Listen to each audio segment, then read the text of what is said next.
O Senhor esteja convosco. Anúncio da boa nova de nosso Senhor Jesus Cristo, segundo Marcos. Glória a vós, Senhor. Naquele tempo, João disse a Jesus: Mestre, vimos um homem expulsar demônios em teu nome, mas nós o proibimos, porque ele não nos segue. Jesus disse: Não o proibais, pois ninguém faz milagres em meu nome para depois falar mal de mim. Quem não é contra nós é a nosso favor. Palavra da salvação. Glória a vós, Senhor. Que as palavras do Santo Evangelho perdoem os nossos pecados. Que assim seja. Amém. Podem sentar um pouquinho só para a nossa meditação. Normalmente são 2 pontos para a nossa reflexão. Hoje serão 3. Hoje eu vou acrescentar mais um. O primeiro, a carta de Tiago, que estamos ouvindo nesses dias, é uma riqueza e também uma provocação para nós. Nos faz perceber como que a gente está vivendo a palavra de Deus. Como estamos dando ouvidos à palavra de Deus? Ou, mais ainda, a que palavra nós estamos ouvindo? Será que estamos ouvindo a palavra de Deus ou estamos escutando outras palavras? Se escutamos a palavra de Deus, naturalmente a palavra de Deus nos confronta. Confronta a nossa maneira de viver, confronta a nossa maneira de agir. E se vivemos segundo as palavras do mundo ou as palavras mundanas, a palavra de Deus nos incomoda, porque vai provocar em nós uma conversão. Então é mais fácil a gente continuar do jeito que está e não mudar nada, fazer aquilo que o mundo quer que a gente faça. E notem o que Tiago está propondo nesse texto, que nós não devemos ter o nosso coração apegados às riquezas deste mundo. Não devemos. Por quê? Porque a nossa vida está nas mãos de Deus. É Deus quem decide, é Deus quem define, é Deus quem organiza, é Deus quem faz acontecer. No versículo 15 do capítulo 4, ele diz assim: em vez de dizer, se o Senhor quiser, estaremos vivos e faremos isto ou aquilo. Que está se referindo às pessoas que desejam passar de cidade em cidade, comerciando e adquirindo dinheiro, adquirindo riquezas. Ele disse: de que adianta tudo isso? Porque Deus é quem decide. Se Deus decidir que não vai dessa cidade para outra, se Deus decidir que não vai continuar o caminho, pronto, Ele chamou, vai ter que ir para Ele. Então, de que adianta a gente ter o nosso coração apegado? Tiago está dizendo de riquezas materiais, mas a gente poderia colocar nessa riqueza também coisas materiais. Muitos vivem aprisionados, vivem com o coração aprisionado em coisas materiais.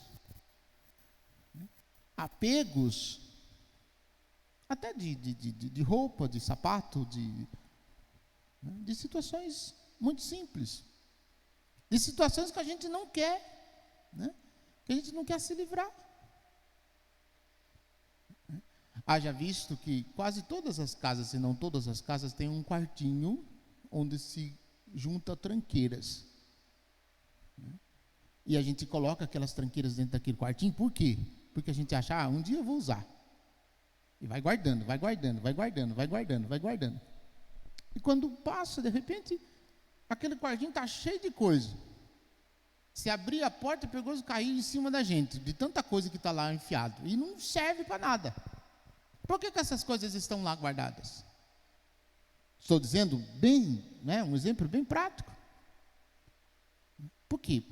Porque no fundo nós estamos com o coração apegado a essas coisas. E se nós estamos com o coração apegado a essas coisas, nós nos tornamos insensíveis para as coisas de Deus. Nós tornamos-nos insensíveis para a palavra de Deus. A palavra de Deus já não questiona mais a vida da gente. A gente escuta, é palavra de Deus. Tá, e daí? Faz diferença. Entra por um ouvido, sai por outro, e quando entra, porque nem chega nem a entrar, já sai antes de entrar. E a gente não dá tanta importância para a palavra de Deus, que é o próprio Deus que nos fala, como também para as coisas de Deus. Para as coisas de Deus. E a nossa própria vida de oração, haja vista a nossa própria vida de oração. Como prova de que nós muitas vezes não damos importância para a palavra de Deus, é só a gente se perguntar quanto tempo de oração a gente gasta por dia. Quanto tempo de oração a gente gasta por dia? Se a gente descobrir que a gente não gasta tempo nenhum, que a gente não tem tempo nenhum para Deus, significa que nós não estamos dando a mínima importância para a palavra dele. Nós estamos dizendo para nós mesmos e para Deus que ele não é importante. Outras coisas são mais importantes na vida da gente do que a palavra. A gente está dizendo isso com a nossa atitude, porque a gente não gasta tempo para rezar. A gente tem preguiça, a gente começa a rezar, dá sono, a gente deixa para rezar de noite, está cansado, de noite não reza, chega cansado do serviço, vai para a cama, dorme, outro dia, acorda cansado, mais cansado do que o dia anterior, de tanto dormir, mas não é de tanto dormir, porque não descansou, está com a cabeça ligada nas coisas que vai ter que fazer do outro dia. Aí já começa o dia 120 por hora, já acorda em cima da hora, não dá tempo nem de rezar direito a oração da manhã, já vai para o serviço, já vai para a correria do serviço, faz tudo que tem que fazer, volta de tarde no outro dia, cansado de novo e de novo não reza. E ainda faz uma oração, Michuruca diz assim, o Senhor não vai entender, eu também preciso trabalhar para conquistar o pão de cada dia. Então se eu não rezar, o Senhor não vai ficar bravo, porque Ele sabe que eu também preciso trabalhar. Ainda com a cara de pau, ainda faz essa oração, ainda dizendo que é oração.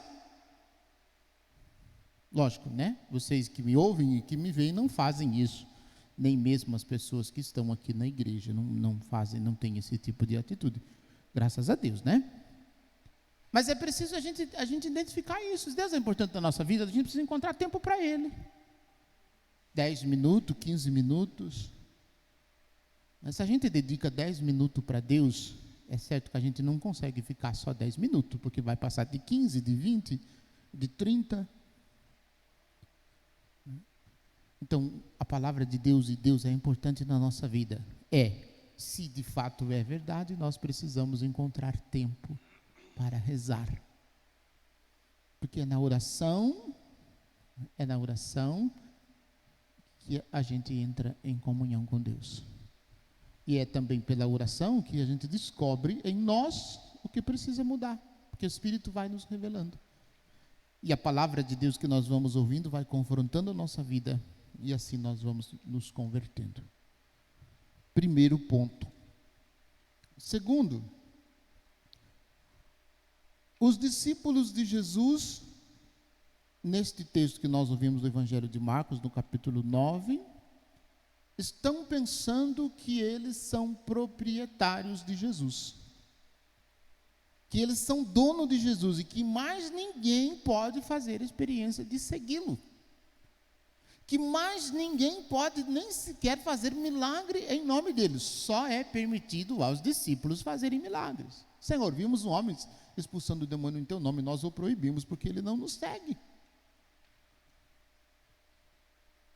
Isso é uma coisa impressionante, que traduz em certos aspectos também a nossa vida de comunidade.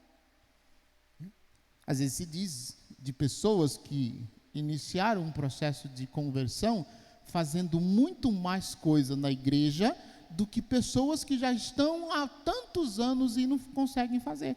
E aquelas que estão há tantos anos ainda se dão no direito de criticar. Viu, eu estou há tanto tempo aqui na igreja e você já está fazendo isso, começou ontem, já está fazendo isso.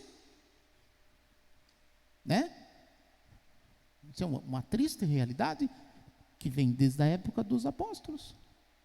Ora, se fez uma experiência de Jesus e se está fazendo o reino de Deus acontecer, não importa se com quantos dias, se com quanto tempo está, há quantos dias está fazendo, não importa, se está fazendo por Jesus, que bom que está fazendo. Mas muitas pessoas às vezes ficam enciumadas, vendo as pessoas que estão iniciando num processo de conversão, abraçando o mundo e fazendo 1 milhão de coisas, fazendo um caminhão de coisas. As pessoas ficam enciumadas. Não, você não pode fazer isso, você está há pouco tempo, eu estou há tanto tempo na igreja e não faço isso, você está começou ontem e já está fazendo tudo isso. Não, você não pode. Isso não te é permitido fazer. Como os discípulos. A gente precisa entender, nós não somos proprietários de Jesus, não. Nós não somos donos de Jesus. Se as pessoas quiserem fazer as suas experiências e colocar-se a serviço de Jesus, louvado seja Deus, que bom! Que bom que você está fazendo o que eu não tenho coragem de fazer. Que bom que você está fazendo o que eu ainda não fiz. Que bom que você está fazendo o que eu ainda não me movimentei para fazer, o que eu ainda não achei jeito de fazer, você está fazendo, que bom!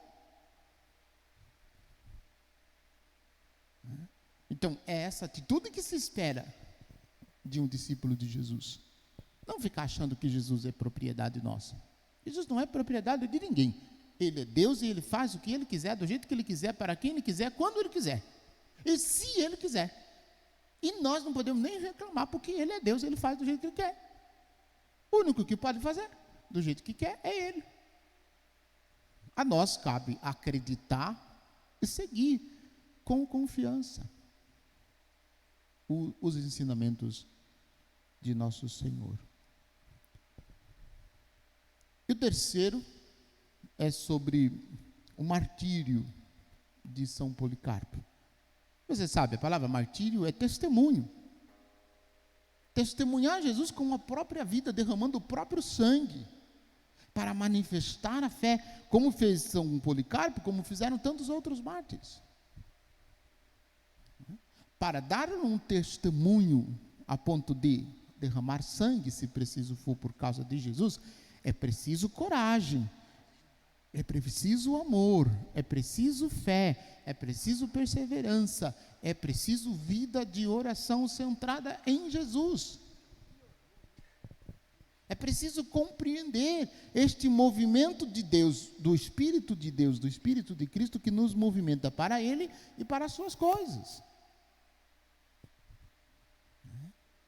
E hoje em dia nós temos muito pouco pessoas que dão testemunho com a própria vida de Jesus. Muito poucas pessoas. Aqueles que dizem com palavras e aqueles que dizem com a vida. Falta pessoas que digam com palavras e faltam pessoas que digam com a vida. Que nos apresente, que nos fale de Jesus. Como eu sempre digo, quantas pessoas a gente encontra na fila de banco que falam de Jesus, que demonstram que acreditam em Jesus? Quantas pessoas a gente vê na fila de mercado que demonstram um testemunho de fé de Jesus? Muito pelo contrário, né? Se tem uma pessoa só atendendo no mercado ou no banco, a gente vê muita reclamação. Vai ser, nossa, só uma pessoa atendendo esse montão de gente, que falta de respeito, que falta de consideração. Mal sabe o que está acontecendo e já começa, né? Então nós precisamos ser diferentes de todo mundo, nós precisamos com a nossa atitude demonstrar que nós somos de Jesus, que nós somos discípulos de Jesus, porque a gente fala sim, mas a nossa atitude demonstra o contrário. A gente fala que é discípulo, mas com a vida a gente demonstra que a gente não está nem aí para Jesus. Porque o nosso testemunho, muitas vezes, não condiz com aquilo que nós dizemos. Então, se nós falamos e não vivemos, o nosso testemunho é vazio, não vai convencer ninguém. E o mundo está carente. O mundo está carente de pessoas que deem testemunho de Jesus, com a própria vida, com atitudes concretas, né? Que deem testemunho de Jesus muito mais fora da igreja do que dentro da igreja. Porque dentro da igreja, né, todo mundo é cristão, né? Dentro da igreja todo mundo é discípulo de Jesus. Mas e lá fora? E com as nossas atitudes, o que nós demonstramos? Será que nós demonstramos que somos discípulos de Jesus? Ora, a gente é discípulo de Jesus e às vezes a gente vive como se a gente fosse um pagão, como se a gente não tivesse nem aí com Jesus, como se Jesus e o seu reino não tivesse a mínima importância. A gente se comporta, né, como quem não acredita. Muitas vezes, em diversas situações, dentro da igreja também, a gente se comporta como se Jesus não fosse tão importante. E lá fora, né, quando ninguém está vendo, quando ninguém está me observando, aí eu faço do jeito que dá na telha e pronto. Então é preciso que a gente, seguindo o exemplo dos mártires, que a gente dê o nosso testemunho de que de fato nós somos discípulos de Jesus. Muito mais do que com as palavras, mas sobretudo com a vida. Louvado seja nosso Senhor Jesus Cristo, para sempre seja louvado.